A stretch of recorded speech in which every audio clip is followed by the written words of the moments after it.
Hello, Blenders, and welcome to episode number 111 of Real Blend, a podcast that wishes Jessica Chastain a very happy birthday. Hey! In this week's episode, I know that we have been saying that we want the show to be a distraction, and it will continue to be a distraction from all of the insanity going on in our collective lives. But we were able to put our news hats on and speak with Phil Contrino from the National Association of Theater Owners. Yes, they go by NATO, not that NATO, the other NATO. And Phil, who is the Director of Media and Research, got on with us to discuss what's going on with movie theaters and the current state, the current climate for movie theaters and his hope for the future of movie theaters. And I just think that you guys are going to find that to be a really interesting conversation. All the questions we were able to bring up with him. We are also going to discuss some of the movies that are making their way to VOD and get into our Jessica Chastain blend pick, which is endorsed by Miss Jessica Chastain herself. But before we get there, obviously, my name is Sean O'Connell. I'm the managing director here at Cinema Blend, and I'm joined, as always, by, now working from the confines of his home, Jake Hamilton of Fox 32 in Chicago. Hi, Jakey. My man, whenever you mentioned giving Jessica Chastain a happy birthday shout out, my first thought immediately went to all the times I had to sing a happy birthday song whenever I was a waiter. Were you ever servers? Did you ever have to do that and sing people happy birthday? Never waited tables. No. I still have because I serve tables for a Cajun seafood restaurant called Papado, and I still have the birthday song. Like I'll be on my deathbed and still have it in my head. It's just like a different version. Yeah, it's a different. Like it's like a happy birthday, happy something like yeah. I don't want to torture you with that, but. No, Jake, now that's all I want to hear, honestly, is the version of, what was the name of the place again? Papado? Papado. Yeah. Papado. What, like a pizza place? No, it was a Cajun seafood restaurant. It's a family of restaurants it's the Papa's family owned. So it's like Papado for Cajun. It's like, with an X, like Cajun food, Papado, Deaux. There was Papacitos. Gotcha. There was the Mexican restaurant, Papa's Burgers, all kind of like different. But I worked at the Cajun. I had a little bow tie and a little black vest, and I was horrible. That's adorable. I love everything about that. Horrible waiter.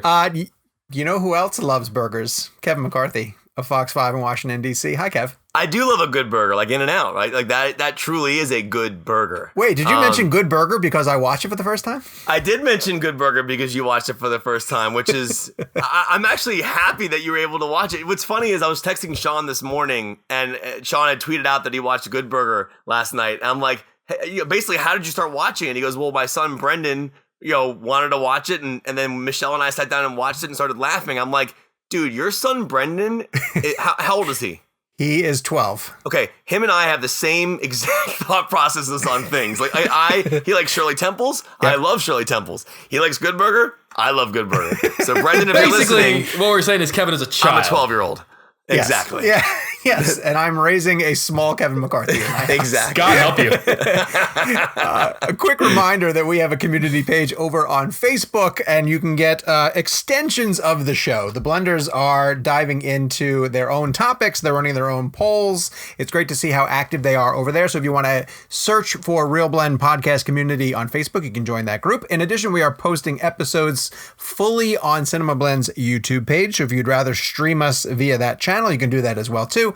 But of course, we're available all of the different places where your favorite podcasts are able to be downloaded. If you haven't yet subscribed, please do so. And then do us a huge favor. Go that extra step and recommend Real Blend to a friend. It's been really nice to see, especially last week when we came back, not that we went away, but necessarily everything was closing and everything was getting postponed. And then we did an episode and we heard from a lot of people that were just like, thank you guys so much for continuing to do the show.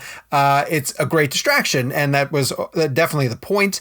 And then Kevin even said, like, I'm just really happy that we're able to continue doing the show and find other people to talk to. It's still in that interview slot. Phil Contrino was a really great guest, as you guys will hear later on in the show. We have some other really cool people lined up that are going to be coming for some VOD type things that we still think are in the wheelhouse, but we love doing the show a lot. And so we're really happy that you guys are are excited to listen. And even to if us we on a didn't, weekly we basis. have no excuse to not do this. Like it's not like I could ever be like, hey, I'm busy, I can't do this show. I've got nothing going on. I have nowhere to be. Yeah, we literally this is what we do all the time. This is no different from what we always do. We always record on Skype, like Sean was saying, and so it's not anything different for us. It's just easier on Gabe because poor Gabe always had to manage our schedules prior to this, and since we don't travel anymore, he can get us all the time. So the shows may get longer, and maybe we'll even do more of them. Who knows? We'll see how it goes. Wait, Weekly did Gabe poll, say that we can do longer shows? or more of them? I would like to see him have to sit down and edit more of our conversations. We asked you guys on our weekly poll, which titles would you actually pay to stream?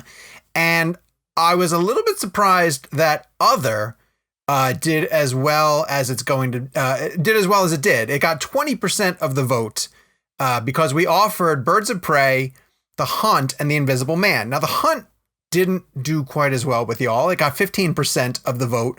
Birds of Prey kind of locked in around each other, 27% for Birds of Prey, 37% for Invisible Man. It showed that people actually were buying into these VOD titles being made available, but the 20% got into things like The Gentleman and Emma. I saw a lot of people saying they checked out Emma on VOD. People have been sharing, obviously, on social media the titles they've been going. I saw a lot of people put in Zack Snyder's Justice League. Yes, we all want to see Zack Snyder's Justice League. And we would pay to watch that be streamed.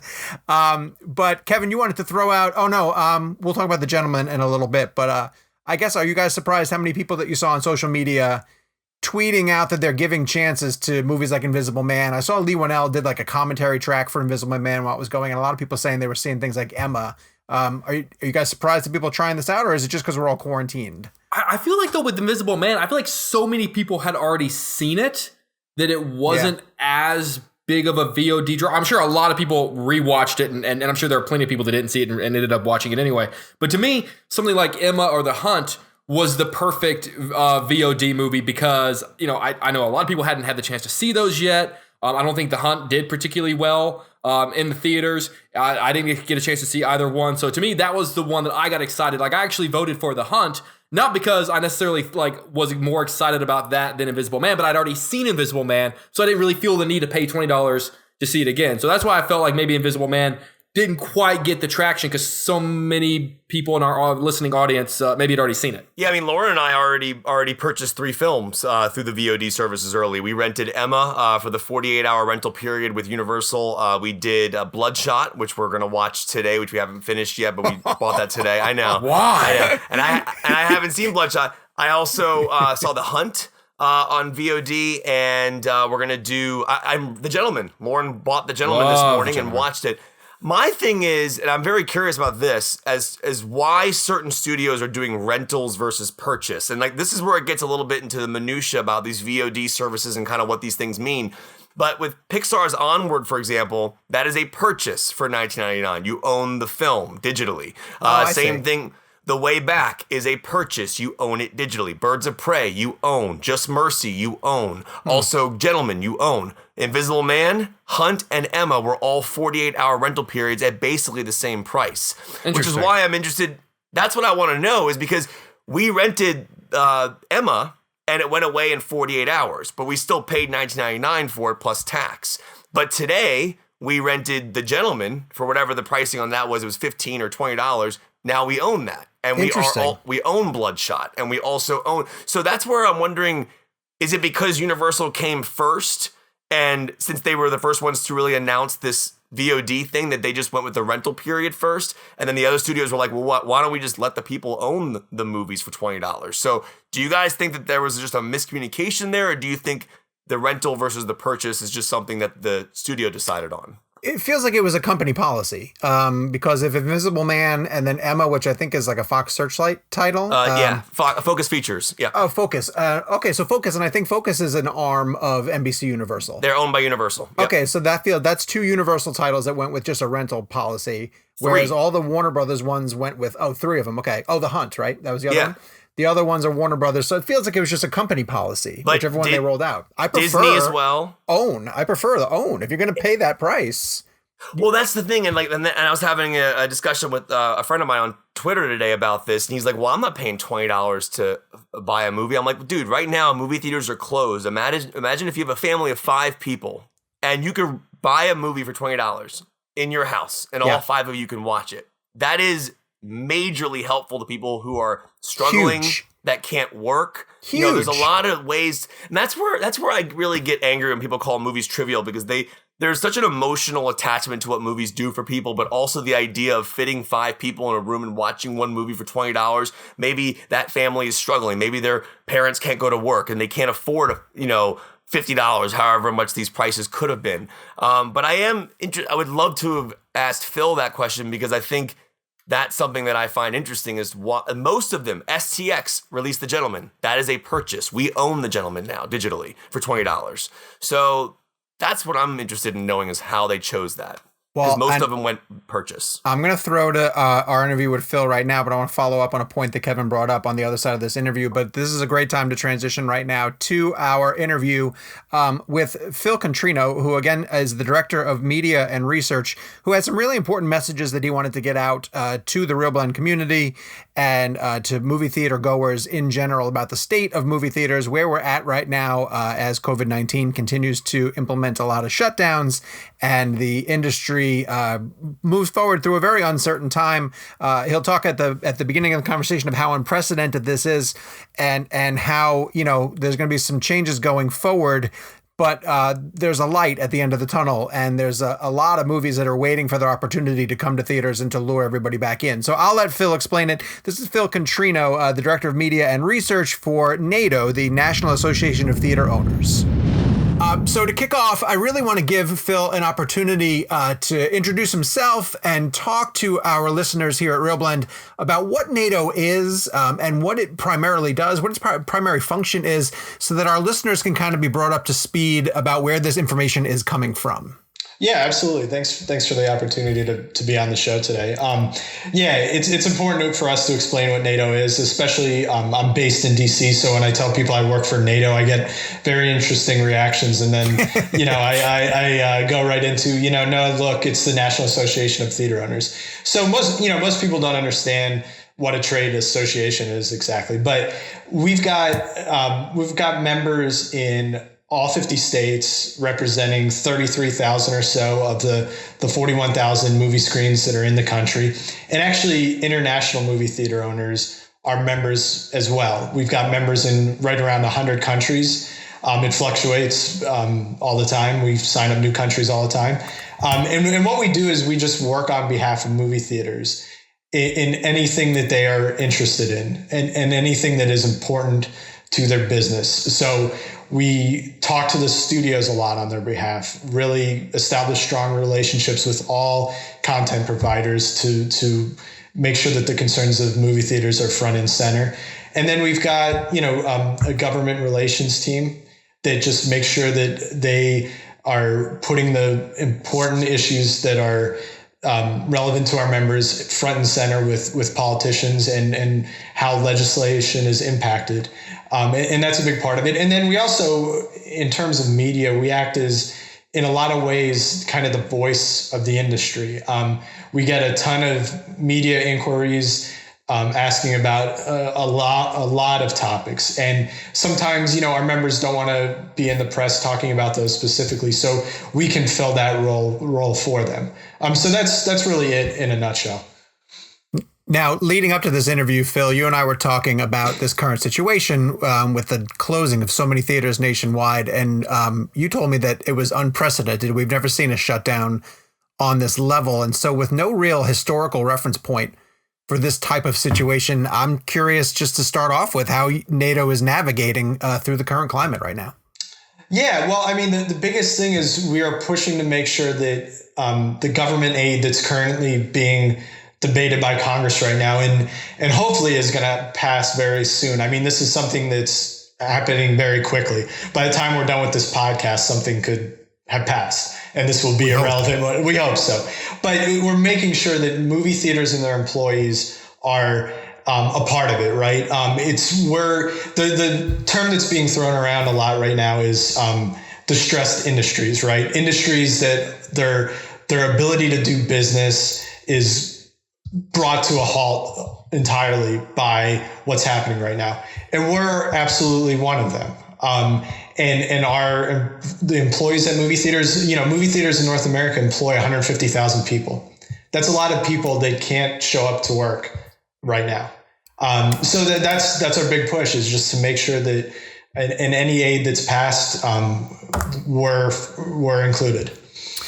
Phil, Kevin and I were just talking before we got going about how often over the past couple of weeks we've been asked, oh, do you guys still have something to talk about since you're entertainment reporters? And we're going like, yeah, of course. This is a multi-billion-dollar industry that's being affected by what's going on.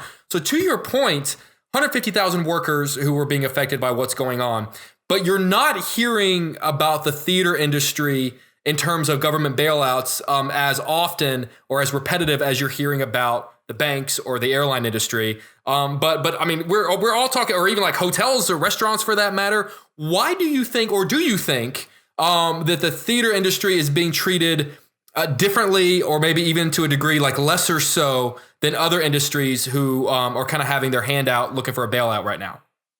Well, I think first of all, those are the immediate industries that kind of get a lot of attention because people rely on them so heavily. But what's obviously becoming clear by the day as more people are filing for unemployment and this impact is being felt is that the aid needs to just be across the board, right?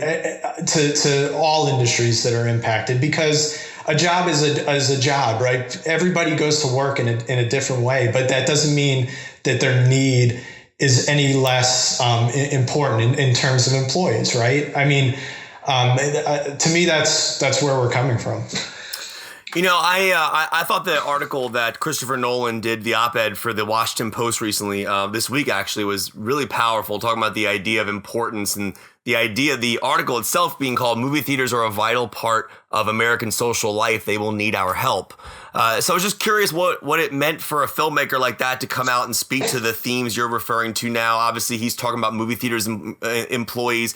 I find that some people look at movies and go, oh, movies are trivial. But then you got to think about the thousands of people who actually work on films, the thousands of people who work around movie theaters across the country and the world, and then all these employees. So to have Christopher Nolan write an op-ed like that, and Nolan is one of the few, in my opinion, filmmakers who's been such a major advocate for theaters. I saw Dunkirk 6 times in 70 millimeter IMAX. I can't wait to see Tenet 10 times in 70 millimeter IMAX. So I guess my question is, what does it mean for a filmmaker like that to come out? I mean, he's obviously a major theater advocate. And what can we expect things from other filmmakers like Tarantino or people who are really passionate about the movie theater going experience? Absolutely. That's a great question. And yes, you can expect more, and it means a lot, right? I would compare it to how, when the NBA announced that their season was ending, you had a bunch of basketball players coming out and saying, supporting the kind of industry that they had, right? It's the same way. We need directors right now to come out and say, look, we make our movies for theaters. We want our movies in theaters. They're closed right now, but when they're open again, we can't wait to have them come home to theaters where they belong. And Christopher Nolan, that's a big part of actually what we're doing right now, is we're hearing from the creative community a lot, and they're coming to us and they're saying, how can we help? What can we do right now? So we've had Paul Feig tweeted out, John M. Chu has been active, and Sean Baker in the indie community, director of the Florida Project. And this is just a tip of it. I think we're going to have a huge wave of directors, because there's this, not to segue, but I think it's important to this topic, is that there's a lot of this speculation out there now that, because the movies that were in theaters right now are going to the home because they have no other choice, that's going to become kind of the new normal. And this is going to lead to more movies that would have opened in theaters going to streaming because of this crisis. And it's important for directors to get out there and say, look, no, that's not the future we want. And I don't think that's the future that anybody wants. And part of our job is to kind of cut that off and just stop it. I mean, we're going to get back to normal again. And when we do, movie theaters are going to be a huge part of that normal. People are going to flood in. People are going to be, after the end of this, they're going to be so sick and tired of watching things at home. right? So not to get off on a tangent, but that's why we want filmmakers out there talking about this. I mean, you're talking to three guys who are obsessed with the theater going experience. I've gotten screeners in the mail from movies and gone to the theater, even though I had the screener at home with me, just because I wanted to see it in the theater. But my follow up real quick to that, and I don't want to take too much time on this, but right before we did this podcast today, Patty Jenkins tweeted out about Wonder Woman being delayed to August, and the only reason I'm bringing that up to you now is because of what you just said about directors coming out and saying I value the theatrical experience. So Patty clearly understands that and was not going to allow Wonder Woman to go to VOD. She wanted it to still be released theatrically.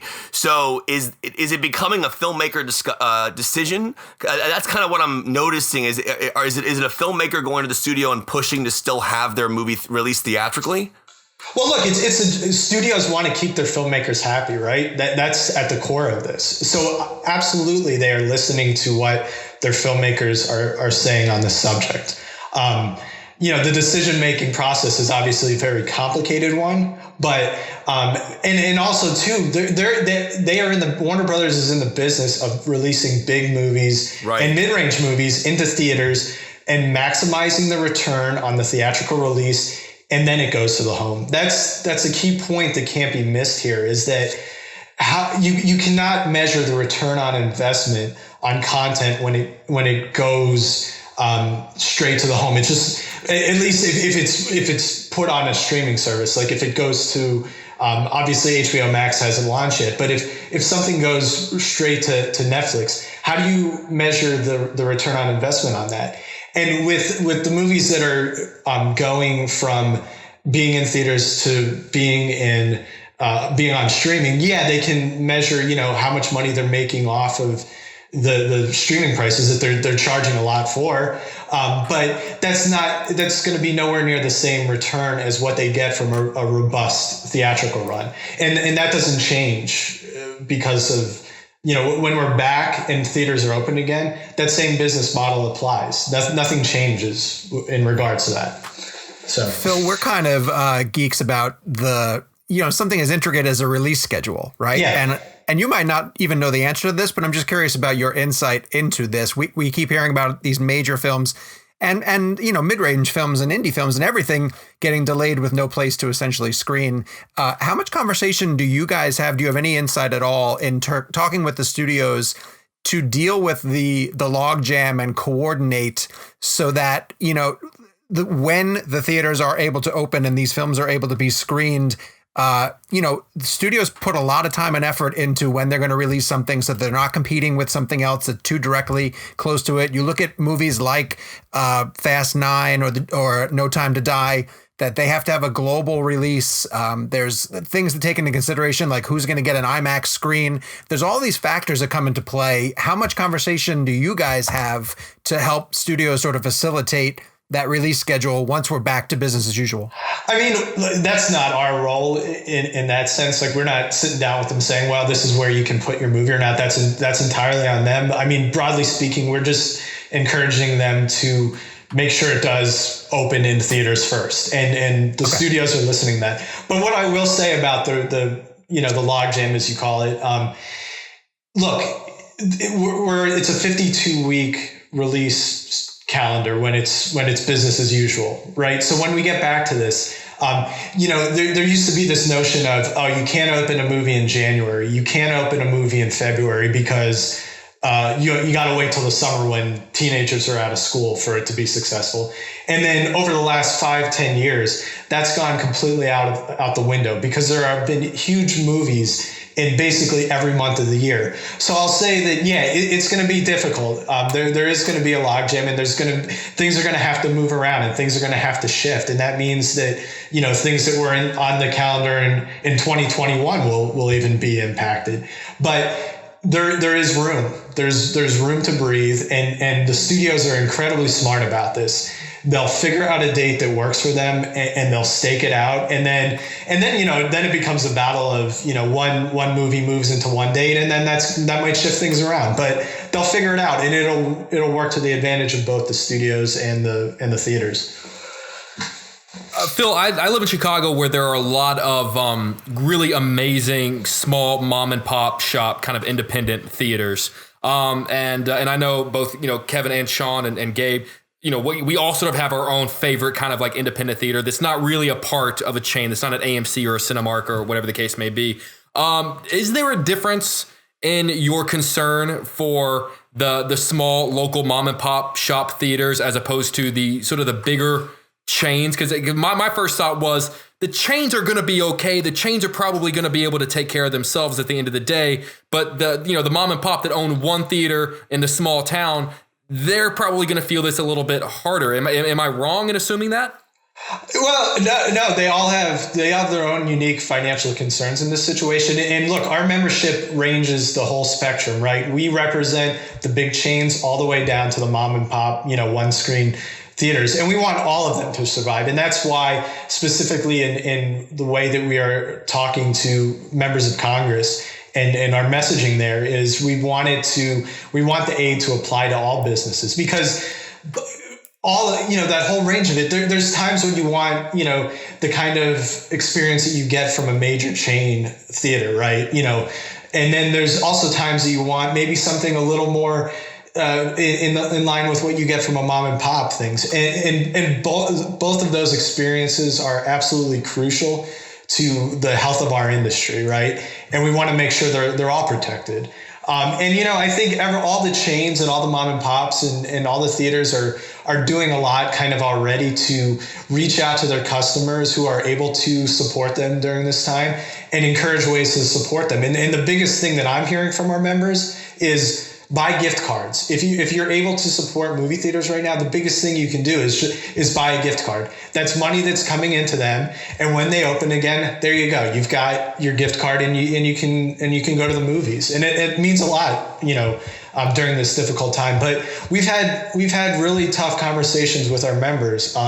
B&B Theaters, which is in Missouri, which I know Cinema Blend is based there. Mm-hmm. Yep. They've never had to lay off an employee in their entire history, and they've been in business for over 90 years, and they had to lay off 2,000 people. You know how painful that is? It's just a lot of pain out there right now. And, obviously, we're the entertainment industry, and it's not to discount, the other pain that's going on, but this is what our focus is, right? And what everyone on this podcast does on a day-to-day basis, and we've got to fight for that. That's where we can have an impact. I was curious about the conversations that were had with studios in the VOD elements. And I understand the VOD part of it is not necessarily in your particular field, but it's something that you're talking about because, as these movies are moving to VOD, The Invisible Man, The Hunt, Emma, Onward, I'm curious what conversations were had with those moves. Some of those movies became rentals. Some of them became purchased films. Are the studios, theaters, NATO at all benefiting at all, like from a financial standpoint, from the purchases that are made on VOD at all? Like, is there any money still going to the theaters at all? Yeah, we're not. That's a 100% a studio conversation in terms of what they do with their moving their movies to VOD. We're not privy to that. I know that on at least the independent level, Kino Lorber is one of them, that they're making an effort to sync it up so that basically when a movie is rented, they're contributing it to movie theaters, a portion of that. Cool. Will we see more of that? I hope so. I would like to see that. But ultimately the most important thing is for the movies that were scheduled to be released in theaters that can't be now, is just making sure from our end, what we're pushing for is just making sure that they are just delayed until when movies open again, and they don't go the straight to VOD route. Yeah, but moving Trolls to having it open April 10th as a VOD, it automatically breaks that 90-day exclusivity, theatrical deal, right? In the sense with like Universal Pictures doing that. So does that create an issue? Look, our members are very upset about that, and to be completely honest, and our CEO, John Fithian, did a bunch of press related to it.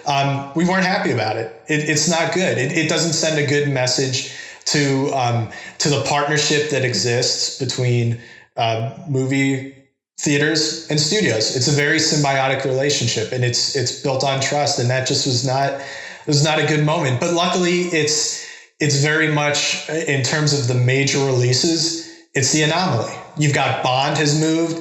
Wonder Woman is delayed. In the Heights is delayed. Black Widow. You can go there, Black Widow, Mulan. You can just go down the list. They're all just delayed. And that sends what is ultimately the strongest message to not only just the movie theaters, but also to consumers. Again, not to get on a tangent, but an important part of this is the notion of what creates value for a movie, right? Nothing creates more value for a movie than a successful, strong, robust theatrical run in theaters. There's no amount of marketing you can spend to replace that. And that's why I think with, this notion that, well, everything's going to go to streaming and people will just pay for it there, it'll be just as valuable there. No, that's not the case. A movie like, No Time to Die or Wonder Woman or Mulan or any of these other ones we were talking about, they need the halo effect that comes from movie theaters, and also the billions of dollars, which leads to more money down the road. Phil, I want to follow back up on your point about your members being upset about what's going on with Trolls and Trolls going directly to VOD instead of going to theaters. And specifically the comments that John made that were picked up, I think, by the Hollywood Reporter. So obviously I work in a newsroom and I'm on the younger side of people, but I work with a lot of people who are parents. And whenever I covered that story about Trolls going directly to VOD, I mean, we're talking about parents who are right now basically stuck, not stuck, but at home with their children, with nothing else to do other than either get creative with arts and crafts or put some sort of entertainment in front of them on their screen.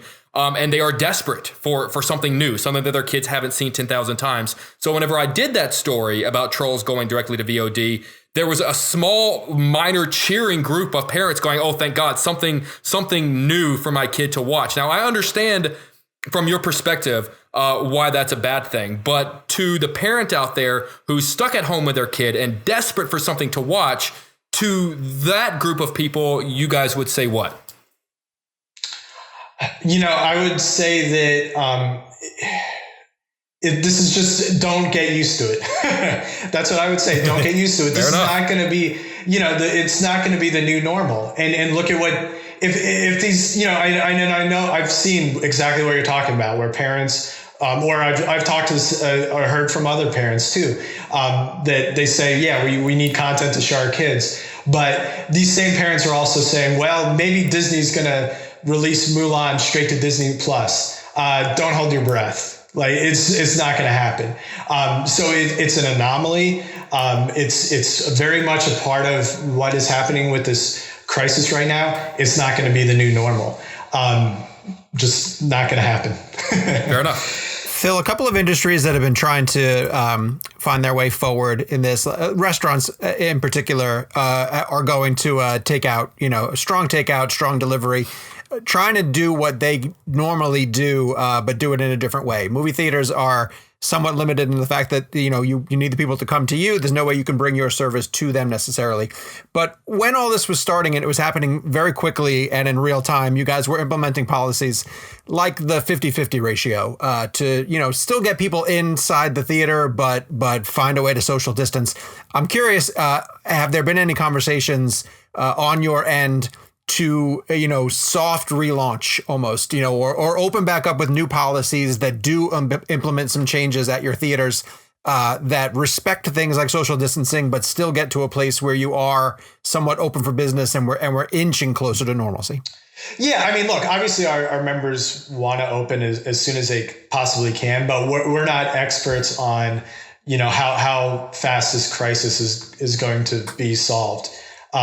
What I'll say is that we already have kind of a concrete example of what's happening in another country that we can kind of look at and look at the timeline there, which is China, because movie theaters there are starting to open. It's a slow process and people are kind of trickling back in, but it is happening. And, they closed, it was January 23rd. I think was the time when they kind of shut all theaters down right away. So you're talking like a little over 2 months ago. That's kind of what we're looking at in terms of just an example and how things work. I mean, will it be, one day all the theaters are open at the same time? Probably not. I think it will be a similar kind of ramp up where maybe like a pocket of theaters here, a pocket of theaters there will start to open, and then you'll see more and more, and then it'll eventually get back to normal. It won't be business as usual on the first day. That would be my guess. But I mean, you have to take something like this one day at a time, really, and we have to we continue to be in close connection with local governments and health, officials and everything like that, and really listening to what they have to say on the issue, because that's important. Safety of guests is the number one most important thing, and it's something that all businesses are going to have to do too. So, in that regard, we also can look at what restaurants are doing and other out of home entertainment options like smaller concert venues or stuff like that, and see how they're kind of feeling their way through it. We just one day at a time. I'm interested in timeline. I found the delay announcements to be very interesting. Like Bond comes out, delays till November, then certain films start, domino effect, Quiet Place, and then all of a sudden Black Widow, recently. So I'm curious why the delays are dominoed like that. For example, today with Wonder Woman coming out in June, it's only March. It almost makes me wonder, like, do they know something we don't know? Like in the sense of like, that's pretty far from now, June. You have to look at it. Yeah. Oh, sorry. Go ahead. Well, no, just real quick on top of that question though, are we going to start looking at films in July? Like, is Nolan's Tenet going to get pushed? And so I'm just wondering, like that's since June is 2.5 months away or so from, Wonder Woman releasing. What do they know that we don't know that film is being delayed? So it's mostly a matter of I don't want to speak entirely for the studios, but a big part of it is the ability to market a movie, right? These are movies that are opening in June, and you say, well, that's quite a ways off. But how do you market a movie like that in what's going on right now, right? So that's a big component of it, and then it's also just a matter of, I think, just playing it safe for the time being, and it's got to be an incredibly complicated decision-making process on their part. But I think it's erring on the side of caution in a lot of ways right now. But even In the Heights, though, is pushed back, and that was opening June 26th. That's the end of June, almost July. That's what I'm interested in. Like, that's pretty far. That's 3 months away. So, and like we're talking about the idea of January, the theaters closing in China, and then some of them reopening now.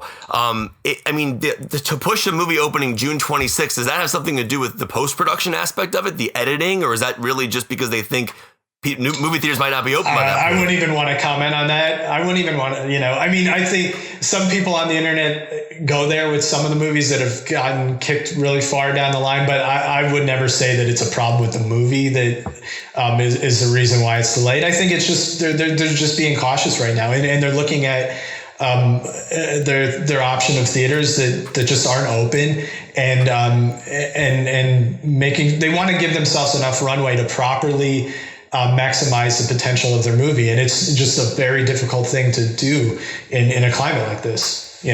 I guess what I would like to get out to our listeners, I know you mentioned that gift cards were a great way to support local theaters. I think it's important for people to remember, that the businesses are struggling through. Is there any other type of message that you want to get out for ways that individuals who are also struggling with, what do we do during this time, for all of us, on the podcast and people listening to us, going to the movie theaters was our escape. That's the way that we distracted ourselves. What other message do you want to get out to them now in this time to say this is how you can support this community? You're talking to a whole band, a whole audience of theater going fanatics. What can we be doing now in addition to make sure that we get back to normalcy as quick as possible? Yeah, I mean, so we've been encouraging filmmakers to use the hashtag support movie theaters, and we're building momentum behind that. And a lot of our members are starting to use it now when they're posting, positive things about the industry coming back and things returning to normal. So I would say, if you want your support known for movie theaters, and you do something like buy a gift card or donate to a theater in your area that's a nonprofit theater or an art house theater, share with people on social media and use that hashtag just to help just generally the groundswell of support that's already starting to build. All right, so we'll end on this, kind of going back to the filmmaker discussion we had at the beginning of the interview in regards to Christopher Nolan and other filmmakers out there. What is NATO specifically doing now? Are you actually reaching out to filmmakers? Like, have you talked to Quentin Tarantino? Have you talked to these J.J. Abrams, major filmmakers that are big advocates? I mean, are we going to see other things coming like that, like Christopher Nolan's op-ed piece? Like, how much, when can we expect more from that from our filmmakers? Oh, absolutely. It's going to be more in the days and weeks to come. Quentin Tarantino owns a theater. The dude better get behind us. I mean, he's and you think about, there's so many people, so many directors who over the last 2-3 years, when this debate about will streaming kill theatrical, they've come out and said, no, I make my movies for theaters.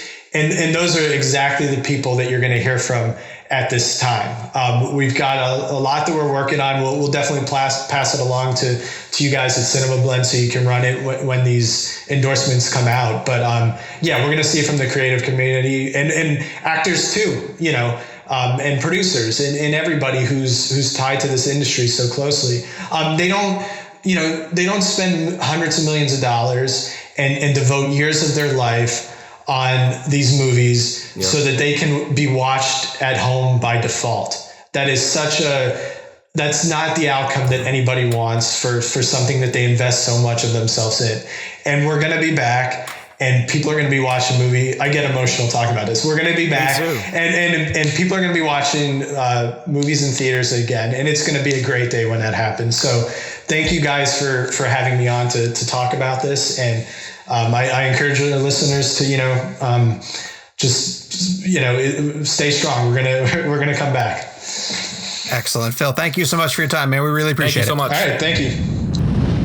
We are very thankful to Phil Contrino from NATO for joining us to set the record straight on everything that's going on with theaters. But I do want to circle back around to a point that Kevin brought up in terms of that price point and a family that's not able to get out to the movie theaters right now just because the theaters are closed. And it's building a little bit on what Phil was talking about, but just us dealing with the new normal of our entertainment options. And some of it's to what Jake was asking too about the families that are stuck at home. So we, obviously we have 2 boys and they're both home now and are going to be home for the foreseeable future as everybody's shifting to online learning. And I'll tell you what that does, guys, and maybe you are experiencing some of this too in your day to day. When everybody's home all the time, there's no separation between you went to work or you went to school and you're coming home. Yeah. Right? So we have really found that when we have something to look forward to in the evening, that's something we can all sit down and do as a family. Yep. It's a great disconnect from now I've ended my work day. Now you've ended your school day. Now we're going to sit down together. We did War of the Worlds the other day, Spielberg's movie, just as one to pull off the shelf and throw back on. When we turn on our televisions, there's a blasted ad for Onward at the top. And Michelle was like, oh, that's coming like right away. And I was like, yeah, that's the new norm now as things are coming much quicker. So we're like, great, let's do that. Like just at the end of your day, having something to look forward to is super important for families right now that are trying to maintain some structure and keep, parents' jobs, kids their day-to-day for school, and to just get them away from technology and back in front of a regular thing like that. I wanted to point that out, that I think that's super important to having these VOD distractions available as well, too. Yeah, I mean, and that's at the end of the day, that's where this becomes interesting, because we are all theater advocates, but we all are also human beings. We all also understand the times, and there has to be a coexisting element at this point where VOD is the only way these new movies can be seen. And there's nothing, I don't think there's anything wrong with it. And you're talking to somebody who's obsessed with the theater going experience. I love what you just said because I feel the same way. Lauren and I have been like, oh, we're going to watch Lost tonight, or then we're going to watch, Bloodshot tomorrow. It does give you like, it's like you're going out for a screening, right? Like the blurred lines of work. And I think it's interesting for Jake too, because we're both doing our morning shows from our houses, from our places. So, we're in our own studio by ourselves. And for Jake, you don't live with anyone. So that's got to be another interesting element. I have Lauren here. You have your family there, Sean. You have Daenerys. So I'm wondering, like for Jake specifically, this is completely off topic, but are you like hanging out with people that live in your building? Are you like talking to people? Is everybody kind of doing their own thing? Everyone in the building is kind of doing their own thing. I'm seeing someone. I'm okay. Oh. Hey. Oh, wow. Hey, hold on. That's breaking news on the podcast. Now is here. not the time to have this conversation, please. Wait, can that be the headline of the episode, Real Blend 111, Jake seeing someone? Hold on. Let's clear the decks. I don't care what else we were. Let's go down that path. This just got real juicy. That being said, I actually did want to play devil's advocate for a second, and it was a point that I wanted to bring up to Phil, but I didn't think about it to the end of the conversation, and it's not a note that I wanted to end the interview on. But I want to ask you guys something. Is there, because this is a little bit of a fear of mine, with everyone spending so much time right now sitting in front of a TV, binge watching Netflix and trying to find something on, a lot of people are sitting watching TV. When this is all done, we're talking about what everyone's going to be doing whenever we get out. Do you think that many people are going to want the first thing that they do whenever they get done binge watching for 6 weeks to go sit inside of a movie theater and watch something else on a slightly larger screen? So to answer that question, there's two things you can look at. And I don't know how they're going to do this, but I think the best way to reopen the theaters is on a weekend where a massive film opens. Like if we're gonna slowly open the theaters, maybe you start on like a Monday with a big Friday release, and you just ease the week in with theaters opening, and then you hit Wonder Woman or whatever major film. I think that might be an interesting way to do it. I mean, to answer Jay's question about getting used to this, I kind of like what Phil said about we're going to probably get tired of this. We're going to get tired of sitting in our homes and watching streaming content. Not that it's a bad thing, it just becomes monotonous. Movie theaters are new and they're engaging and there's things happening all the time. There's fresh people, there's, new movies, there's new posters, there's new popcorn popping. There's something about a movie theater that feels energetic, it's new, it's fresh. So it's an interesting question. Is it the first thing people are going to do right when everything reopens?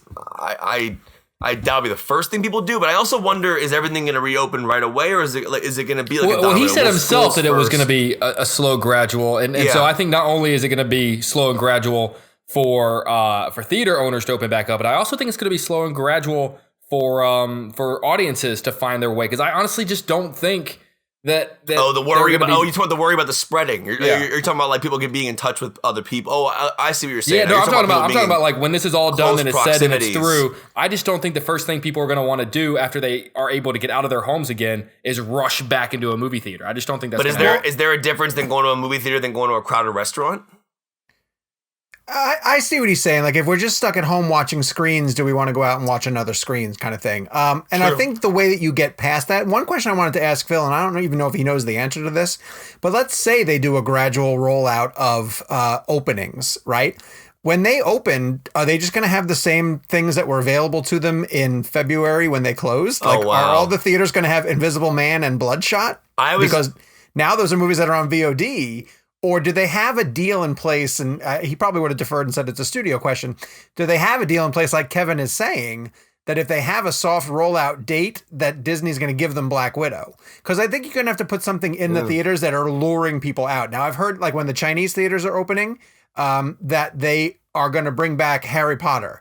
Or there's been a discussion of we'll double feature Infinity War and Endgame. Right? Cool. Like, you bring back something that is such a theatrical experience that's how you lure the crowd back in until you get to a place where you can ramp up with newer content. I guess that's a thing you could do. Like, I would go back to the theater if you were showing Infinity War and Endgame again. But if you're Disney, I think the plan would be like Sean just said, Black Widow becomes the movie that we all come back to. And during the week, they do an entire 23 film MCU watch to build you back up to the. I mean, not everyone's going to go to that. Go see that though. I mean, like even when society was normal, not that many people went. I mean, like obviously, like there were some, but like that wasn't something that people were dying to go do when in a normal society kind of thing. I could see hardcore MCU fans getting behind something like that and supporting it. Yeah, you know but what they I mean? got behind Endgame, and that was stupid.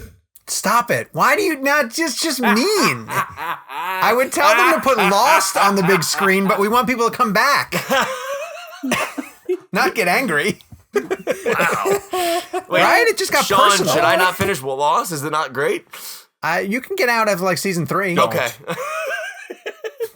All right, I want to go to a talking point, and this was submitted by Chris Hutton, who listens to the show regularly, and we thank him for all of his feedback and engages with us on social media. And he asked a question that I think would be a really interesting topic to get into. He said, with the limited number of films released this year, should some studios put their films out for release for a potentially better shot at an Oscar? Now, I haven't even thought about this perspective from the awards race, but he says if the playing field is limited, wouldn't you benefit from it? What are your thoughts? Yeah, I mean, like this is going to be unusual for how long this goes if it's going to affect films that are in the Oscar race. But we tend to see most of those films later in the year anyway, and I'm not even sure if the films that are in Oscar contention are finished right now.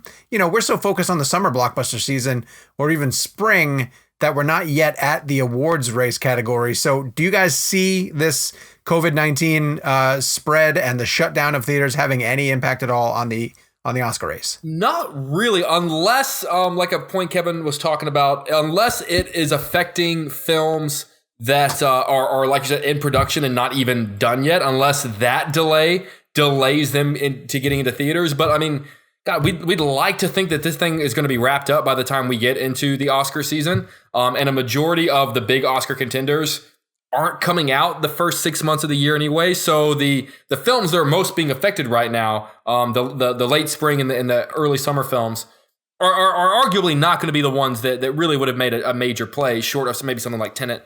But I, unless these Oscar films need this time to wrap up and they're not getting it, I don't really see it really causing a giant ripple effect. But here's where it could have a problem, though. The winner of the Oscars last year, or this year, a few months ago, Parasite, made its debut at Cannes, which is now postponed. Yeah.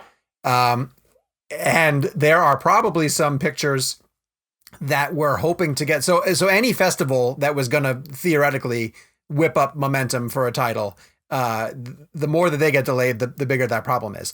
I wonder if there are some titles that are going through post-production right now that maybe they're not able to work on post-production because people are isolated, that needed that time to finish in order to get ready for something like the Venice Telluride Toronto weekend, which is normally the kickoff of it. And Kevin, you brought this up with Phil in that conversation. June now is starting to get pushed back, right? With Wonder Woman and those titles. We're not that far off from July, August, September. And obviously September is when the Oscar season kicks into full gear. I hope that this doesn't continue to affect all that, but there's a very real possibility that it does. But it's an interesting question because there's a couple different ways to look at it. So Wonder Woman was supposed to come out, November of 2019 originally? Didn't they? Oh, yeah. That's right. And what's interesting about that is, could you imagine like if they had released the movie then, it wouldn't be in any type of delay issue at this time. True. I wonder what pushed it back. Was it post-production or they just want a better window? I want to say it was a better window. I remember Patty Jenkins tweeting about it when it first got moved, but it moved from the end of 2019 to June of 20. Yeah, it was a pretty far move. And I remember people being like, oh my God, we have to wait till 2020 for that movie. And it's like, now we're only 2 months away from that release date, which is crazy. But now they've pushed it to August. So I guess my thing would be with something like Wonder Woman that film is probably done, right? We could assume it's probably done at this point. If it was supposed to come out in November and it's coming out in 2 months. So that one is interesting because I feel like it's supposed to come out, but now it's not. But what about In the Heights? So In the Heights was supposed to come out June 26th. I don't know if that movie's done. And so that's where I was trying to ask Phil about that, because That's 3 months away. That's June 26th. That means that why not wait on that? Like, studios waited to release the news about Black Widow. They waited to release the news about Quiet Place. Movies were like the domino effect of delays happened at different times. So if you're Warner Brothers and you're looking ahead to June 26th, which is 3 months from around where we are right now, why do you move that movie? And I feel like if you're Warner Brothers, if the movie is done, why not wait until April or maybe beginning of May just to see if everything changes and hopefully movie theaters are reopened. I don't think some of these movies are done. I don't think In the Heights is finished. And so then the question you're asking about the Oscars, the point you made is exactly right. There are movies that are coming out at the end of this year that are supposed to be Oscar contenders that are not going to be finished. There's probably productions that have been put on hold. I have no idea all the different productions have been put on hold for different shows, but there are probably productions that are affecting films that were supposed to come out at the end of this year for the Oscars. So I do wonder if the Oscars are going to take into consideration this period of time. Are they going to push the Oscars back? I mean, that's where it gets really interesting. It's like a shortened season in basketball, like when the NBA had a contract negotiation and they just played less games, and it was highly unusual. But they kept the playoffs in place. You just played less games. Right, so, but what's scaring me, though, is June 26th is getting really close to July 17th. And July 17th is the day that... Dude, Tenet's getting pushed back. But you're so personal. Tenet's getting pushed back. But I know, but July 17th is the day that Nolan was going to release his new masterpiece on the world. And, and we're getting dangerously close to that because June 26th was In the Heights, and that's now delayed indefinitely. That they're looking far ahead. So that's why I tried to ask Phil that question. Do people know things that we don't know? I mean, 3 months away is a pretty harsh movie to move at that point, in my opinion. Yeah. So that's what's concerning me. I don't know that we're going to be back in a movie theater with new releases until after August. I have no idea. It's just crazy to me. I don't think it's a matter of the movie studios knowing things that we don't know. I think the government doesn't really know the timeline of this thing. So I think right now the studios are just trying to make their best guesstimate. And like we were saying before, it's a matter of promotion. It's not the day this movie's supposed to come out. It's the 50 days worth of worldwide campaigning that the talent needed to do before the movie's release date that they have to worry about. But June 26th is 3 months away. So in my opinion, you look at a movie like that, you go, okay, let's wait until April. We'll take a look at but we both know that when it comes to these junkets, that they're already started planning how these junkets work. And so if you can't get people on the phone and book, where the talent needs to be and book premieres and book hotels, if you've got people saying, look, I can't handle this right now. I mean, it's even before the premiere, you have, all of the promotion, but before the promotion, you have all of the planning and then you have the pre-planning. Those initial steps are not able to happen right now. Okay, so to your point, they held off on delaying Black Widow until recently. That was a May 1st release. Right. It took until after Regal Cinemas and AMC theaters closed their doors. After that came out, then Black Widow came out and delayed their film. So that was May 1st, and they still waited on that one just to see kind of where we would be at, right? I mean, they waited as long as they probably could have. But also keep in mind how much uncertainty there's been during this whole thing. I mean, we're still day for day trying to figure out how, what is happening and how long this is going to take place. And someone tweeted the other day that, and I'm going to update it for this moment, South by Southwest was canceled 18 days ago.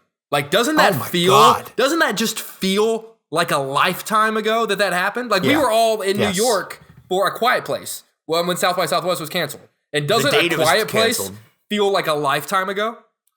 Do you guys also notice, is time going by faster at home for you? Oh, no, I think it's dragging ass, dude.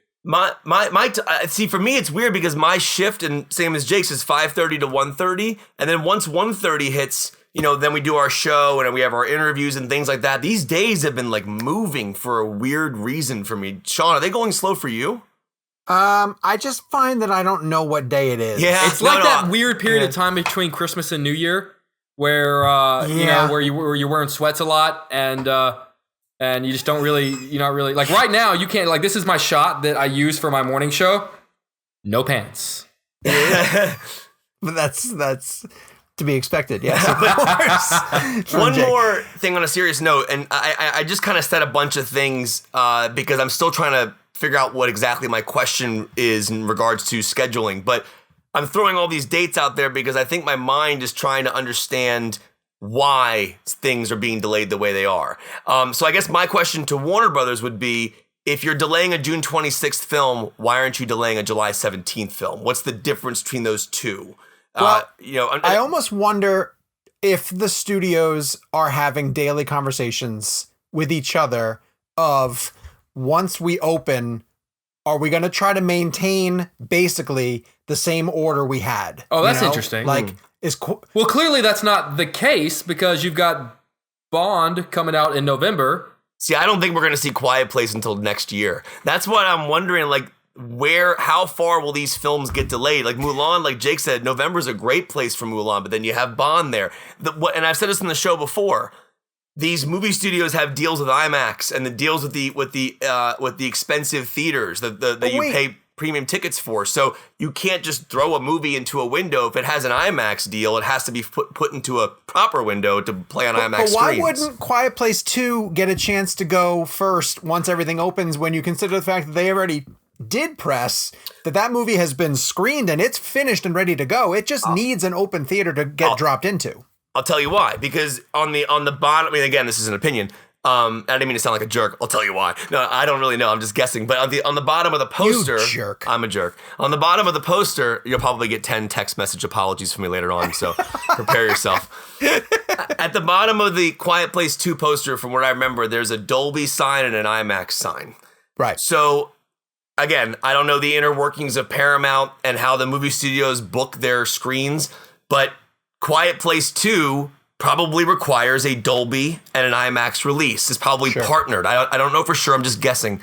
So you can't just drop Quiet Place 2 into a theater the minute the theater's open, because other films that are coming out still have those sections. So for example, let's say, like, I don't know, I'm just guessing. Let's say they throw Quiet Place 2 into November, just to play around with No Time to Die. No Time to Die has an IMAX deal. They are releasing their film on IMAX screens, which is probably why they moved it so far into the year, to find a window where they could play on the required screens for their deals. Quiet Place 2 can't be put there because No Time to Die is there. So that's where it gets interesting. Is I don't know if they're going to drop them in order. I think they're going to have to.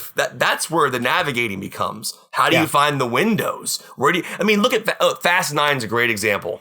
They went all the way to April of 2021 to find their window, right? They had to go to 2021 to find their proper release window. That's all over the world. But also keep in mind, all of the movies that were supposed to be released next year have halted shooting. So we don't even know if next summer, everyone keeps talking about how, like, it's going to be so crammed.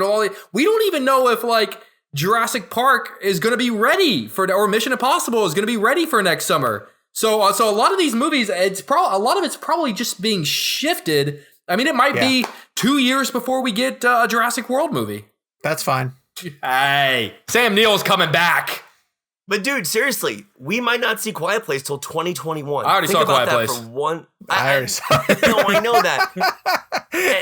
But it is interesting. And that's the last movie that Jake and I saw in a theater together, which is actually kind of ironic that you and I got to see a movie together for the last time in a theater. You know who wasn't there? Sean. No, he was better we than invited him. He thinks he was better than us. Remember we invited Sean to come with us and he said no? Yeah. See, that's funny because I don't even remember getting a response. I just remember just dead silence. It was our text thread was a quiet place. Really? Like nothing for that? Like our text thread was a quiet place? You can all go fuck yourselves. I swear to God.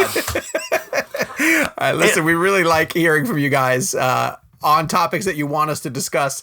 We'd love to hear more from you guys in regards for other topics you want us to get into, especially as we're in this drought of entertainment topics. Although it's it's not quite a drought. There's still plenty of things to really discuss in terms of what's going on in the industry. But if you have things that you want us to discuss, email us at realblend@cinemablend.com, or of course hit us up on the Twitter feed as well too, at realblend. This week in streaming, we want to bring up the fact, and I think Jakey, you're caught up on Ozark. You watched that show, do you not? Because season 3 is coming to Netflix on Friday, March 27th. Tell people why they should watch this show, Jake, because I started watching season 1. I think I got a couple of episodes into it, and I kind of forget why we stopped watching it. It's pretty bleak, if I remember. It's very bleak. Here's the thing. It's the best show that I would still fit into the it's good category. Like, is it like Breaking Bad? No. In fact, I've been sort of if I were going to say anything, I would say it's sort of a backwoods Breaking Bad, but not nearly as good as Breaking Bad. Like, if I had, if there's a caliber of shows that are great, I wouldn't put this in that caliber. I'd put it in like the good caliber, but at the top of the good enough so that I'm excited for season 3. It's an easy watch. The thing that excites me about it is that Jason Bateman directs a lot of the episodes, and he directed several episodes of The Outsider. I've liked the films that he's directed. And so really the thing that I'm getting excited about coming out of this show is him as a director. He's great on the show. Laura Linney's fantastic. It's a pretty great ensemble cast. It kind of has, honestly, that Breaking Bad feel where these people keep getting into over their heads, like with these drug cartels. A very specific setting, much like New Mexico was for Breaking Bad. But no, I very much enjoy it. I'm not going to say like, oh my God, it's the greatest thing on television, because it most definitely isn't. But it's a very good version of a good show. Okay. I want to plug the fact that there's a bunch of early VOD releases hitting now as well, too. We've been talking about the ones that we've been checking out through the either rental or purchase opportunity. But on March 24th, you're going to get a chance to catch up with a lot of things that you might have missed in theaters, starting with Ben Affleck's The Way Back, coming out on March 24th. I think both boys recommended seeing it, while mentioning that it is still pretty serious and dives into a lot of things that are almost personal demons from Affleck's point of view. We have a very good interview with the director, Gavin O'Connor, so please go back through and make sure that you listen to our episode with him after you had a chance to check out The Way Back. Bloodshot is coming out on the 24th. Sony was able to put us in touch with the director, Dave Wilson. So if you want to go back and listen to our interview with him as well, too. Kevin, did you start watching it, or are you going to do it tonight? I hit play and then I got distracted, to be honest. I was running around my house after the morning show this morning, so I'm going to sit down and watch it tonight or tomorrow. But give it your full attention, please. Really? Sir. Yes. I want you to text me after you watch it, because I definitely need to hear your feedback. I can't wait to see it. It actually looks kind of cool. I mean, I know that I listened, your review of it intrigued me, only because like I know it's not going to be great, but it sounds like it might just be mindless fun. And Jake, I was curious for you. Did my dad ever tell you about his favorite TV show of all time? Ooh, this is going to be interesting. I'm curious if you heard this. Kevin's dad's favorite TV show of all time. G.I. Joe? Jozark. God damn. Yeah. We had Kathy Yan on the show earlier this year, and her movie Birds of Prey is also coming to VOD on the 24th. Kevin, I'm actually surprised, given Lauren's penchant for all things Harley Quinn, that you guys have not grabbed Birds. Well, I guess the 24th is going to be coming out. It's today. No, it came out today. Oh, today. Nice. The day we're recording this is, so you really don't know what day it is, do you? No, I truly do not. Sean was not kidding. It's show day. It is show day. We, by the way, every single morning at 6:50 a.m. every week we go show day. We always text each other that. And it's usually followed by an expletive. With a curse word. But no, Birds of Prey is available. That's a purchase item. So we are going to get that one next. But we did The Gentleman this morning, though. Oh, yeah. So, Kevin, you want a little bit of time to talk about The Gentleman, too, because that's a film that you really, really liked and now you own. So give it a little shout out. I just wanted to, because Jake and I saw it together, and it was like this equal You know who else wasn't there? Sean. Yeah, Sean wasn't there. But Jake and I saw Gentlemen together, and we both had this equal mindset of like, oh my gosh, this is Guy Ritchie returning to his form, like The Snatch and Lock, Stock, and Two Smoking Barrels. I was rewatching it just now with Lauren, and I was remembering my thoughts during the movie, because Jake and I I thought it was more like it was like a ping pong match. So it was like a ping pong going back in my head of like scene to scene to scene to scene, and you weren't really grasping anything because it wasn't meant to be grasped until the reveal. And I think it's just a really calculated, very well done script that does not feel calculated. It's really solid filmmaking. And just Hugh Grant's monologue in the beginning about like 35 millimeter film and like grain just made me really excited. And I think the script is great. Charlie Hunnam is one of the scariest characters because he's so reserved, but you know he can be so violent. And McConaughey I thought was great in it. It's not the best movie I've ever seen. Is it Snatch? Is it Lock, Stock?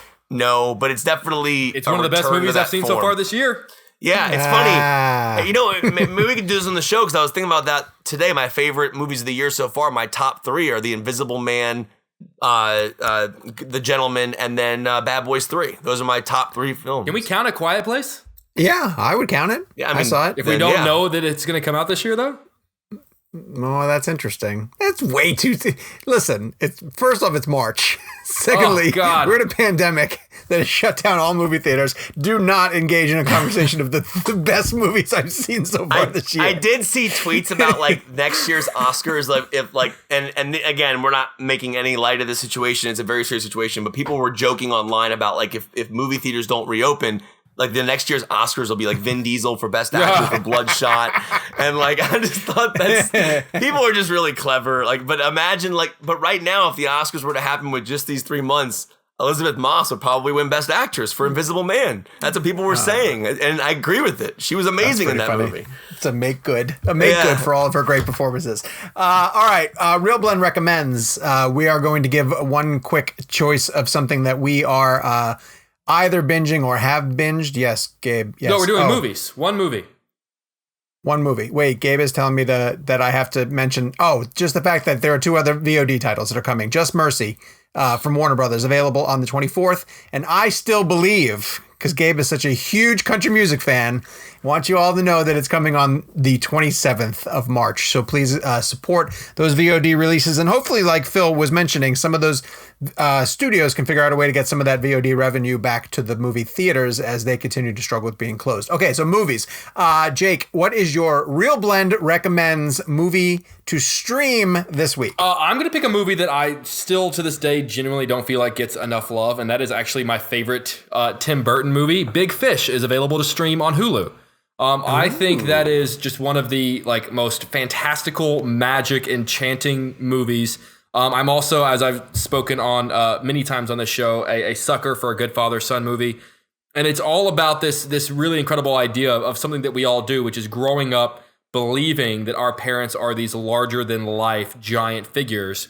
And it's that slow realization, not necessarily in a bad way, but in a very human way, which is that your parents are humans. They're people. They have flaws just like we do. And the whole movie is obviously goes back and forth in time. It's a young man played by Billy Crudup who is talking to his father who's on his deathbed. And as his father is on his deathbed, he realizes I don't know you. You've told these fantastical tales your entire life, and I'm begging you on your deathbed, please tell me the real version of these stories. And the movie flashes back to the versions of the stories that he used to tell, in which case a younger Albert Finney is played by a great Ewan McGregor. I think it's Tim Burton's best film by a long shot. It makes me happy weep and sad weep, and it makes me laugh, and it's sweet and it's genuine and it's heartfelt. And it is available to stream on Hulu if you've never seen it, or maybe you've seen it but it's kind of been in your peripherals. Give it another shot because it stands the test of time. Jake, awesome. Jake brings up that theme of realizing your parents are adult are humans, and to me that's one of the most it's such a alarming, scary thing when you had that thought process. I remember interviewing Timothée Chalamet for Little Women, and we were talking about the idea of going from childhood to adulthood and kind of the moment he realized he became an adult. And he said exactly what Jake was just saying about Big Fish. He goes, the moment I realized that I was becoming an adult was the moment I realized my parents don't have it figured out. No one has life figured out. We're all navigating through it. And I got goosebumps on my arm when he said that, because I'm like, what a profound thought that you become an adult when you realize that your parents are also figuring the world out. Like, that is pretty wild to think, because as you grow up, you do think, like Jake was saying, that your parents are kind of like, they have everything figured out. They're telling you, they're taking care of you. But, you know, as I've gotten older and I realize that, you know, my parents are the greatest people on the planet, but they're human beings at the end of the day. And it's like, that is a scary realization when you realize that we're all in this together and we're all figuring it out. Like, that was a pretty profound thing that I remember him saying to me, which kind of got re-sparked because of Jake's Big Fish theme. So sorry, I went on a tangent. Is your Real Blend recommendation Little Women then? Or No. We're going from Big Fish to Little Women. I cheated. Oh, God. That's why we don't acknowledge your puns, dude. No, you know, I didn't mind that one. That was good. I'm sorry. I like that. I'm sorry. That is why my puns are not good enough for this show? For this fucking show? My puns aren't good enough? That's part of the reason why in a separate text conversation, Kevin and I always discuss how we're going to handle your puns this week. Yeah, we have a pun thread. I'm sorry. There's a bar for threads on this fucking show, and I don't like match it. I don't meet the standards of puns for this show. Kevin, I'll text you after the show about this. Jake, I haven't said this in a while, but god damn, I want to quit. Jake, I was curious. You were talking about Big Fish. Did you ever hear about Jamie Lee Curtis's favorite Tim Burton movie? Please was give her me an pick. example of the level of puns. So easy. That's so easy, dude. It's not even close. Wait. Big, Sean, you know it. of course. All right, go ahead. Give it to me. It's Big Fish Called Wanda. Yeah, there we go. All right, cool. Thank you. Thank you. What's your very much. pick? That was it. All right. No, the pick is... That's the bar? Yes, that's the bar. That's the bar. I hit a home run, Jake. You saw that was a home run right there. Sean got it. He took it, ran it in. It was great. Really, you know what we did? We did Sean just now. How We do did an you alley think oop. sports work? Sean, we had an alley oop just Have now, you man. ever seen a baseball game? Wait, He hit a What home do run you and I mean? took it and He ran got it it in. and ran it in. it was a metaphor. It wasn't meant to be like logistically correct about the sport. I mean, I guess that I was trying. Like the alley oop would be a better option. 3-point field goal, baby. All right, what about alley oop? Is that better? Yes. Okay. Yes. All right. You lobbed me an alley You oop. named 3 different sports in one metaphor. But I'm not a sports person. I was just using a metaphor. All right. My streaming pick is Frailty. Yes. Which is still today one of the greatest horror films I've ever seen, one of the best twist reveals I've ever seen in a film. Bill Paxton directed it, and the reason why I'm bringing it up is because True Lies is streaming, and I mentioned True Lies last week. It's on HBO Now and HBO Go, and Bill Paxton's performance in True Lies is just legendary. It's a classic performance in that movie. Again, not condoning things the character says, but just the character itself is very well fit into the world of True Lies. So I went with Frailty because Bill Paxton directed it and starred in it. McConaughey. It's a very brutal experience. I will say that. It's very hardcore. It's very violent. But it is an extremely well-crafted horror film. And if you haven't seen it, I recommend it. I'll tell you where it's streaming. Stars. If you have Stars, it's available free with your on-demand subscription. It's on Amazon Prime to rent for $3.99 on NHD and other iTunes and Vudu. I said this website last week on the show. I'll say it again. I use a site called Decider.com. That's DECIDER.com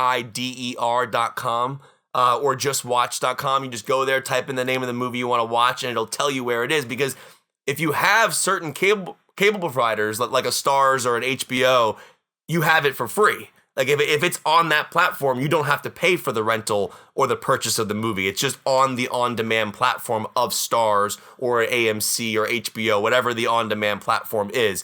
So just do that so you can save yourself some money. I made a mistake the other day.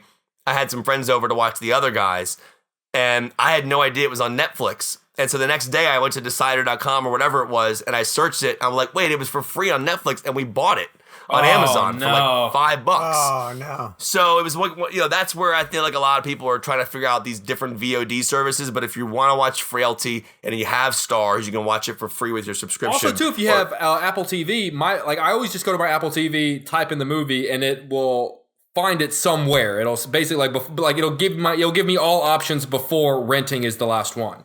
Yeah, and that's the thing is that there's so many services that it's nice to have a spot where they can all be located. And I think people just don't. It's hard. Like I was talking to a producer the other night because I was doing a hit for a segment, and we were talking about the audiences, and like, you know, this audience might be in their 60s, this audience might be in their lower 30s, whatever. It's the audiences that are older that might not know all these different services and all these different streaming services. So I found that to be a pretty deep minutia diving into, if you have Fios, you can watch 1917 on there. There's so many different options. It's like going to a movie theater and looking up at the screen and going, do I want 3D, 2D, 3DX, IMAX? You know, that's what it feels like. So just use a site. It'll tell you exactly where to get it. But Frailty's my pick. All right. My pick is an equally brutal experience, probably more challenging than Frailty. Human Centipede 3? It's even worse than Human Centipede 3, believe it or not. It's Tom Hooper's Cats. Oh! Now available on digital and soon to be coming. Why are you DVD. recommending that? Because I want everyone else to feel my pain. Oh, I've seen it. And It's suffer painful. alongside me. It's a horror Why movie. did you have to watch it for work? Oh, so work thought it would be really fun so I do this Westworld reaction series. You get tortured a lot. So true. And so for everybody who says like, oh, your job sounds amazing, like you get to watch movies. Well, yes, that's true. But every once in a while, they'll come up with an idea of, oh, would it be really fun to have Sean react to Cats? And even at the pitch, I was like, yeah, that sounds kind of funny. I can endure that. And so we rented Cats, and I have a reaction video up on Cinema Blend's YouTube page. You guys can go watch me endure Cats. And it was like the first 20 minutes, I was like, okay, like I get it. Like a lot of people put hard work into this, and the main girl who plays Victoria, she's dance good. and she can sing. Yeah, she's a talented person. Clearly there's some talent. But after about the 20-minute mark, it just becomes like, oh, is this all that this is? Like, this is really going to be... And then it just keeps going and going and getting worse and losing its focus. And it becomes to the point where you're angry at the movie for existing and you kind of hate watch it till the end to just see how it's going to finish. But nobody can redeem it. Like, there's no good performance that I can point to. Like, yeah, but at least... Dame Judi Dench, saved it, or Ian McKellen. Instead, they all just go so far over the top into like theatricality that it becomes such a spoof of musical theater. And it's really weird in that it leans very hard into the camp aspect of the show, but then keeps pulling back as if to say like, yeah, but we're treating it seriously. And so it never becomes like a full-blown bizarre interpretation of Cats. It just becomes a weird nightmare, 85 car pileup that you're watching happen in real time. And it's kind of fascinating. So I do think people need to check it out. There's a morbid curiosity I'm sure that everyone listening to this has, in that you've heard the stories about Cats. I'm here to tell you it's worse than you have heard, and you have to kind of endure it. But just get through like the first half hour, and that'll give you a sense. Watch up until Rebel Wilson's first musical number, because that is as bad as... I'm looking at Kevin's face, and Kevin's face is just shocked. I mean, it involves digital cockroaches and these mice creatures. Seen that. Yeah. It's really, really strange and bad. And Cats. To this day, that is the one production that I cannot wait, hopefully, to read about one day. Because at the end of the day, none of us on this show want to hate on a movie. We do not want to be like, we know a lot of work goes into films. I mean, we are critics. We are going to say if a movie's good or bad, if it works well for audiences. That particular case is pretty... It's sad because there were so many people who worked on it, and Tom Hooper is a good director, and there are great actors in it, and you wonder what went wrong. I guess the idea of making a movie to begin with is probably not the right choice, and two, I would love to know where it broke down. And I was watching Seth Rogen tweeting about it. It doesn't help that the musical is not good. I know, but it's like, but how do you... Like, that's a bad start. But I mean, Judi Dench, Idris, like, you have major talent in this movie. Wouldn't be the first time that's happened.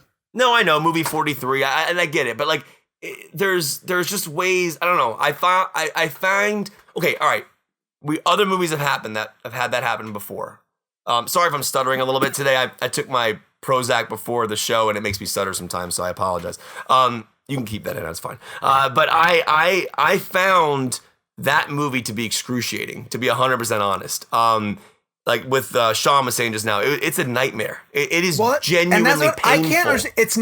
It's not one of these things too that like they tried to do some green screen stuff and they thought like, I'll trust it to the post-production. Like everyone involved knew what they were doing during the making of it. Right. And nobody stood up to say, we got to stop because this is not working, right? Like this is not, I don't know what you're asking us to do, but it's not translating fully. It looks like you are watching rehearsals. It literally looks like you're watching rehearsals for a movie that probably shouldn't happen. I felt the same way. I felt like I was watching the characters reading a script for the first time. Like, not that they knew the dialogue. It was like they were given the script and they were like, they were reading the lines for the first time ever.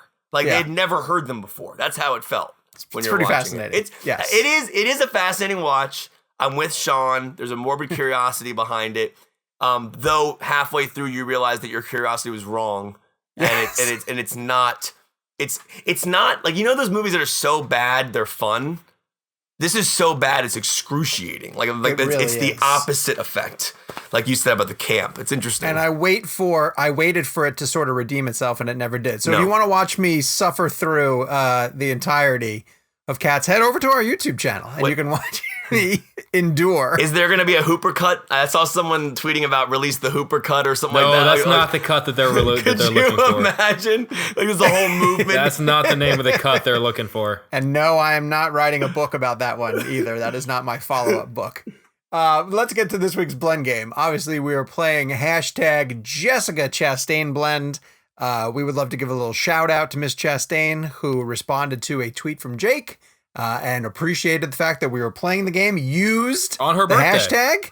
I have to say that that's the first time, I'm pretty sure, that a celebrity that we are playing a blend game for was aware of the blend game and used the hashtag, which I thought was amazing. So that led to a ton of audience participation, obviously. I get to go first. I'm going to determine. And I am picking a movie that I think is probably going to be a direct contradiction to Kevin's choice. I'm picking The Martian. And it's funny, like that's not necessarily a Chastain movie. Yeah. It's probably a very heavy Matt Damon movie. Yeah. But I love that movie so much. And she's an integral part of it as well, too. Honestly, so I know that she's in it, but I cannot remember her in The Martian. She's the captain of the ship that he's on that strands him. Okay. And then she's the one who stands up to everybody else on the team and makes them go back to rescue him. So she appears periodically throughout. I know it's very heavy Matt Damon, but I just want to celebrate that film. Yeah, it's also poop potatoes. I want to celebrate that film. We talk about Ridley Scott a lot on this show, and Ridley can be hit and miss every once in a while. And right around the time you get ready to sort of write him off, he comes back with a movie that fires on all cylinders.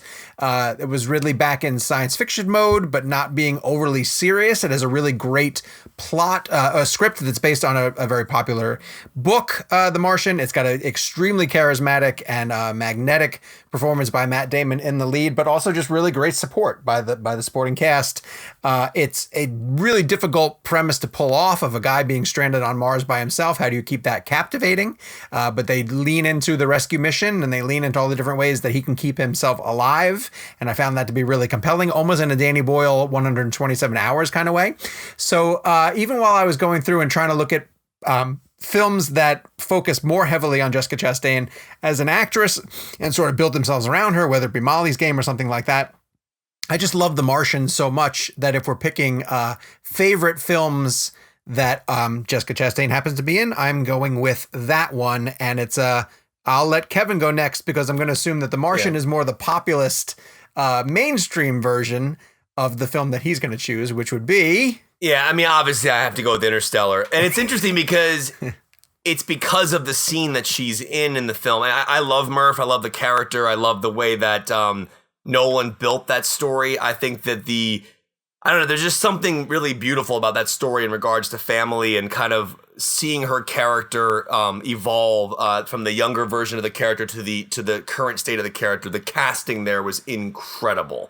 Nolan really nailed that emotional through line, and Jessica, I just think, nailed the way that the younger actress, what she was going through emotionally with her father leaving. And then that had to bleed into the years of the current state of Chastain's character, which I thought was just a really nice arc, which is not easy to do when you have two people performing a character. And so for me, the scene, obviously, that I bring up to you guys all the time, and I'll just say it as if we have new listeners, is the Interstellar sequence with McConaughey when he comes back from the water planet. 23 years have passed. He sits down in his chair to watch all the messages that he's missed from his children, his two children. Casey Affleck has now gotten, his character is the brother. He's gotten older. Jessica Chastain, her character has grown up to where she is now. And the devastation of just, McConaughey's face in that scene, watching his children grow up, knowing that he missed, the birth of his grandchild, or know that he missed these very important moments in their lives, graduating high school. I mean, I can't even imagine a father having to compute that. I mean, Sean, could you imagine missing 23 years of your children's lives in a matter of 4 hours and somehow computing that you've... Don't ask me. You know what I mean, questions. though? I mean, I know you don't love the movie, but you have to think about what that says. I mean, it really is an interesting thing. So I'll end on this, and I've said this before. McConaughey's watching that footage for the first time. That's his first reaction to the footage. He knew what he was going to watch clearly, but he hadn't seen that footage yet. And then when Chastain, so what happens in that scene is the camera, the screen goes dark. Casey Affleck says goodbye, and then it goes dark, and you see McConaughey's face where's Murph? And then boom, Chastain pops up on the screen. And she says, "You son of a bitch." I love the way she says that to him in that moment. And it's just so powerful. And she is one of the major reasons why that scene works as well as it does. If you don't have Chastain's emotional weight in that moment to give to her father, McConaughey's character, it doesn't work.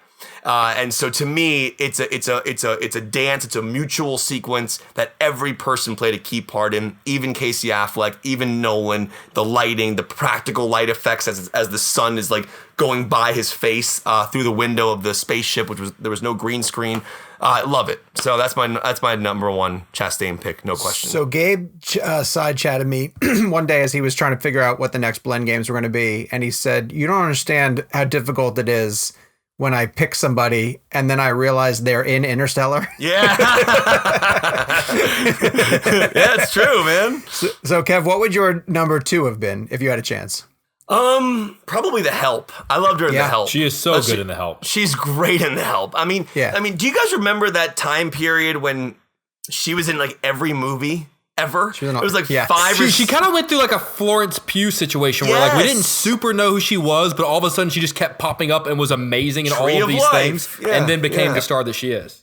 Yeah, it was an interesting thing. She was the it person, and sometimes you see that. Sometimes you see they'll try to. No, she was the it part 2 person. That was an unintended pun. Wow. Choo choo. There you go, Jake. Way to go. Back in the saddle. I was never off the saddle. Damn it. You took my unintended My horse gold, just rides in a different field than yours, and you spun it into something new. Yes. That was well Jake. Played. That was my alley-oop, unintended. Alley-oop. God, I love bowling. What is your pick, Jake? My pick for Jessica Chastain Blend is Zero Dark 30. And the reason I'm choosing Zero Dark 30, one, I think is an unbelievable film. Such an incredible film.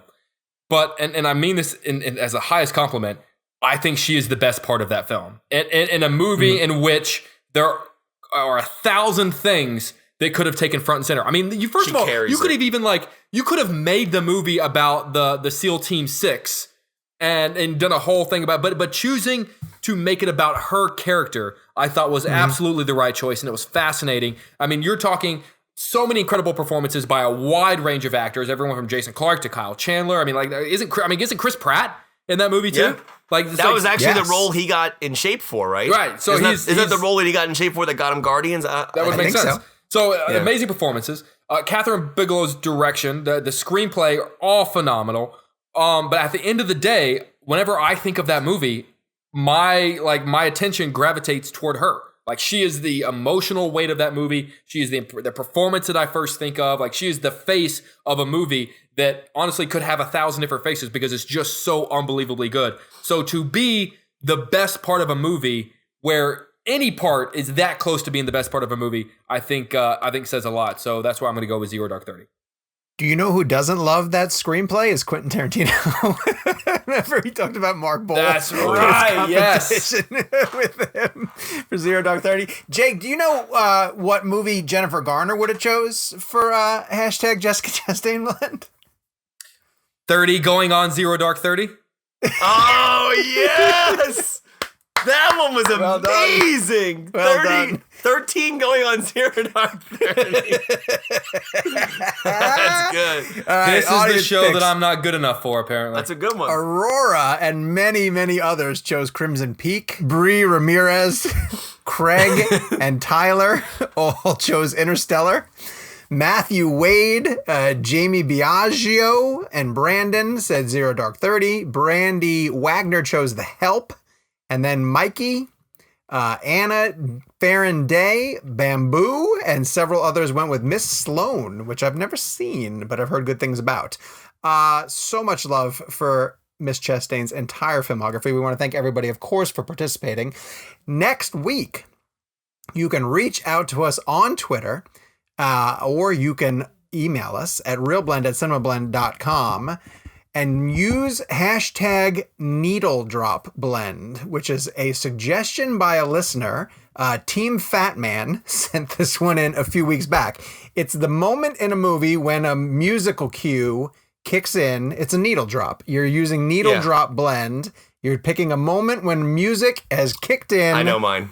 And you have been carried into a scene or through a scene or some sort of needle drop moment when that sticks out to you. You have to pick your favorites, obviously. I don't have to tell you how to play the blend game, people. Come on, for God's sakes, we've been doing this for 111 episodes. So, hey, Sean. So use hashtag Needle Drop Blend on Twitter and social media, or email us your pick. Yes, Kevin. I just got a text from Jessica Chastain. She just wanted to throw in another choice. Did you hear? Excellent. Did you hear about Jessica Chastain's favorite cinematographer of all time?